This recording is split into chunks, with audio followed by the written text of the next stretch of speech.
Hello everyone. तो आज हम पढ़ने वाले हैं इकाई सेल का घनत्व। जैसा कि हम इकाई सेल पढ़ चुके हैं कि इकाई सेल हमारी कुछ इस टाइप की होती है।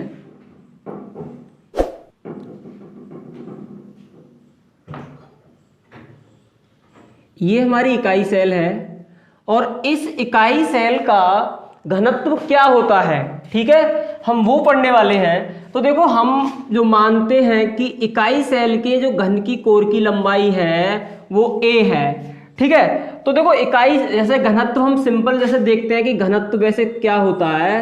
घनत्व होता है हमारा द्रव्यमान अपॉन आयतन। ये हमारा सिंपल घनत्व होता है, ठीक है, जो कि हम घनत्व इसी तरीके से निकाल सकते हैं, इसका भी, ठीक है। तो घनत्व हम इसमें किस तरीके से निकालेंगे, देखो हम कैसे निकालेंगे। इस जो इकाई की, ये जो हमारी इकाई सेल है, इस इकाई सेल का द्रव्यमान कितना है और डिवाइड बाय इकाई सेल का आयतन कितना है।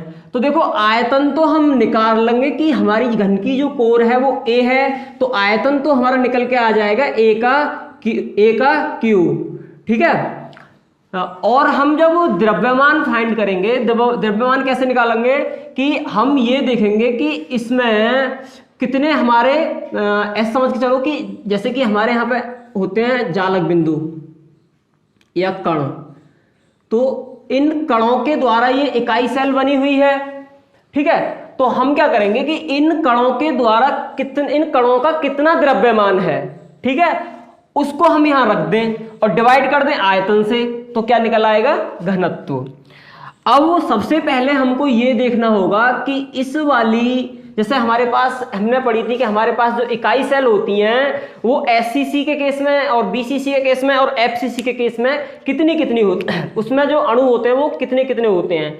तो हम देखो एससीसी के केस में पढ़े थे कि एक होता है, ठीक है, कण, उसमें जो इनका जो कण होते हैं। और बीसीसी केस में हमने पढ़ा था 2 और एफसीसी केस में पढ़े थे हमने 3,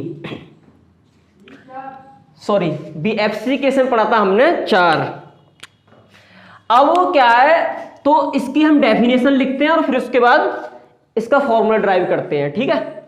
तो देखते हैं इसका डेफिनेशन, परिभाषा क्या। तो इकाई सेल की घनत्व की परिभाषा क्या होती है, इसको देख लो। इकाई सेल का द्रव्यमान तथा इकाई सेल के आयतन के अनुपात को इकाई सेल का घनत्व कहते हैं। इसे किससे प्रदर्शित किया जाता है, रो से, ठीक है। तो देखो फॉर्मूला क्या बन के आएगा हमारा यहाँ से, एक घनत्व बराबर बन के आएगा इकाई सेल का द्रव्यमान अपॉन इकाई सेल का आयतन, ठीक है। अब एक बात बताओ कि इकाई सेल का द्रव्यमान हम कैसे फाइंड कर सकते हैं। देखो, सबसे पहले हमको ये देखना होगा कि जो हमारी इकाई सेल है, ये वाली, ये हमारी इकाई सेल बन के आती है, ये इकाई सेल में जालक बिंदु कितने हैं, ठीक है। जितने भी जालक बिंदु होंगे, मान चलो अब वो हमारी एससीसी हो सकती है इकाई सेल, बीसीसी हो सकती है, एफसीसी हो सकती है। तो हम ये देखेंगे कि इकाई सेल में कितने जालक बिंदु हैं, उनकी संख्या देख लो और एक जालक बिंदु का द्रव्यमान निकाल लो। मान के चलो एफसीसी का केस है हमारा, तो एफसीसी में हम जानते हैं कि जालक बिंदु होते हैं 4। अब 4 की गुणा कर दो और 1 का हम निकाल लेंगे, ठीक है। क्योंकि 1 का कैसे फाइंड करते हैं, क्योंकि जो हमारे जालक बिंदु होते हैं वो गोला टाइप के होते हैं, स्फीयर टाइप के। तो हम गोले का आयतन जानते हैं, 4/3 पाई आर का क्यूब होता है, ठीक है। तो हम क्या करेंगे, गोले के आयतन में 4 से मल्टीप्लाई कर देंगे, तो हमारा क्या निकल आएगा, इकाई सेल का द्रव्यमान निकल आएगा। और इकाई सेल का आयतन निकाल सकते हैं हम, क्या होता है इकाई सेल का आयतन। देखो, हम अब इकाई सेल में जालक बिंदु की संख्या को हम जेड से दिखाते हैं, हम ये पीछे स्टडी कर चुके हैं। और एक जालक बिंदु का द्रव्यमान, उसको हम स्मॉल m से दिखा रहे हैं, ठीक है। किससे दिखाया हमने, स्मॉल m से। और इकाई सेल का जो आयतन होता है a का क्यूब, ठीक।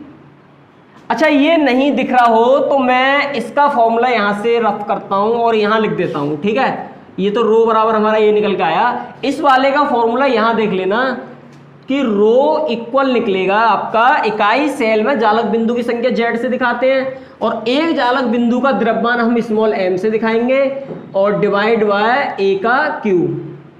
इकाई सेल का आयतन हम निकाल सकते हैं क्योंकि इकाई सेल में घन की कोर हमने क्या मानी है, a। तो हमारा ये निकल आया घनत्व। अब मुझे एक बात बताओ आप, क्या हम एक जालक बिंदु का द्रव्यमान निकाल सकते हैं? नहीं निकाल सकते, ठीक है। उसको हम निकालने के लिए क्या करेंगे कि हम जानते हैं कि हमारा जो आवोगाद्रो संख्या जो होती है, चलो मैं उसको ही बताता हूं, पहले इसको आप लिख लो, ठीक है, और इसको रब करते हैं तब इसको समझाएंगे। तो हमारा जो रो निकल के आया वो निकल के आया घनत्व Z इंटू एम अपॉन ए का क्यूब। ये हमारा निकल के आया एक कण का द्रव्यमान, ठीक है। अब हम एक कण का द्रव्यमान फाइंड नहीं कर सकते तो हम क्या करेंगे, इस वाले को मोलर द्रव्यमान के रूप में लिखते हैं, ठीक है। देखो हम जानते हैं 1 Na बराबर होता है मोलर द्रव्यमान के बराबर, मोलर द्रव्यमान, जिसको हम दिखाते हैं कैपिटल M से, मोलर, ठीक है, मोलर द्रव्यमान। अब ये 1 Na कितने के बराबर होता है? आप जानते हो 6.022 इंटू 10⁻³ Na, ठीक है। इतने एटम का जो मास होता है वो होता है मोलर द्रव्यमान के बराबर, मतलब बोले तो M के बराबर। अच्छा मैं इसको रफ करता हूं, अभी रुक जाओ, ठीक है, तब बताता हूं। तो देखो अब ये जो है एक, अगर आपके पास कोई भी एक मोलर मास है, मतलब आपके पास इसका एक एटम का मोलर मास निकालना है, तो उसमें इतने एटम होते हैं, तो एक एटम जो होगा, एक एटम के पास कितना द्रव्यमान होगा? वो होता है m बाई, देखो इसको मैं Na मान ले रहा हूं, तो m बाई 6.022 गुणा 10⁻23, या फिर बोल सकते हैं 1 atom equal m upon Na, ठीक है। ये 1 एटम का हमारा मास निकल के आया इतना। तो हम क्या करेंगे कि इसकी जगह ये पुट कर दो गाइस, तो आपका निकल के आएगा फॉर्मूला रो इक्वल जेड, देखो m की जगह रखते हैं m अपॉन Na, नीचे Na आ जाएगा, इंटू ए का क्यूब। तो हमारा ये मास निकल के आया, यहां लिख लो, इसको ध्यान रखना, ठीक है, कि रो बराबर निकल के आया Z m upon Na into A का क्यूब। ये हमारा फॉर्मूला निकल आया घनत्व का, ये फाइनल फॉर्मूला है, इसको ध्यान रखना। जेड जहां आप लिख सकते हो, यहां लिखवा रहा हूं कि जेड क्या है आपका?